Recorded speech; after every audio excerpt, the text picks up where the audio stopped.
Driver বলতেছে, হুজুর আমি তো গাড়ি টানতে পারতেছি না, মনে হচ্ছে আমার গাড়ির পাশে কে যেন বসা, আমার পাশের সিটে, অথচ পিছনে আমি বসা, লক্ষ্মীপুর থেকে মাহফিল করে আসতেছি। গাড়িটা বাড়িতে এসে রাখা হয়েছে, রাখার পরে আমার দারোয়ান বলতেছে যে হুজুর রাত্রিবেলায় আমি দেখলাম যে পর্দা দিয়ে গাড়ি ঢাকা। আসলে তো গাড়ির পর্দা দিয়ে ঢাকা হয় নাই, গাড়িতে ছিল খোলা। ঠিকই সিসি ক্যামেরায় দেখলাম যে হ্যাঁ, মানে সাদা দুইটা অস্তিত্ব আপনার আসলো ধোয়ার মতো, আসার পরে গাড়িটাকে কাভারের মতো ঢেকে দিল। আবার কতক্ষণ পরে তারা দৌড়া ঝাঁপ করে ওই কাভারের মতো ওইটাকে উঠিয়ে নিয়ে চলে গেল। সিসি ক্যামেরায় দেখা গেল। ভূত বলে ইসলামে কিছু নাই, কিন্তু জিন বলে আছে। জিন যদি কেউ অস্বীকার করে তার ইমান থাকবে না। গ্রাম অঞ্চলে কি ভূত থাকে না, জিন থাকে না? ভূত থাকে না, জিন থাকে। যেখানে চর্বির গন্ধ যত বেশি থাকবে সেখানে জিনের উৎপাত তত বেশি বেড়ে যাবে। একটা বিষয় আপনারা হয়তো অনেকে দেখেছেন যে ভূত আতঙ্কে অনেকে গ্রাম ছাড়ছেন, অনেকে ঘুমোচ্ছেন না, অনেকে পালিয়ে যাচ্ছেন, এবং চারিদিকে শুধু ভূত আর ভূত ভূত।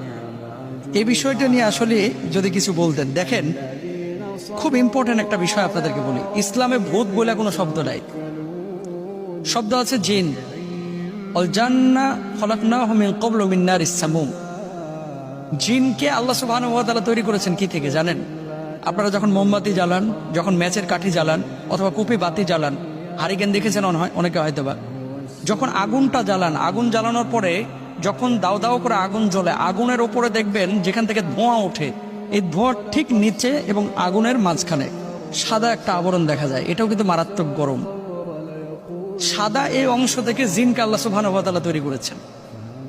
এখন আসেন, ভূত আতঙ্কে গ্রামবাসী পালিয়ে যাচ্ছেন, চলে যাচ্ছেন।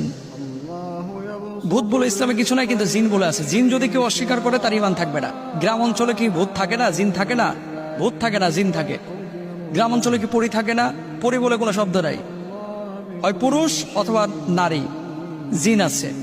কেউ পুরুষের বেশ ধারণ করে, কেউ নারীর বেশ ধারণ করে। এবং মানুষের যেমন হিসাব কিতাব কিয়ামতের ময়দানে হবে, জিনদেরও হবে।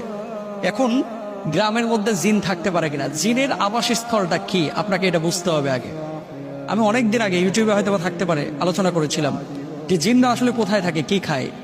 জিনরা মূলত থাকে উপত্যকায়, জিনরা থাকে হচ্ছে বন জঙ্গলে, জিনরা থাকে হচ্ছে এমন এলাকায়, দেখবেন ওই যে আপনারা গ্রামগঞ্জে আগে বড়শি দিয়ে মাছ ধরতেন, নিচে বড় বড় কিন্তু ঘাস হতো, ওই যে আপনার শোল মাছ, তারপরে ছোট ছোট এরকম মাছ ঘাসের ওপর দিয়ে চলতো, আর নিচে বড়শি ফেললে মাছে যে বড়শিটা টুকা মারতেছে এটাও দেখা যেত।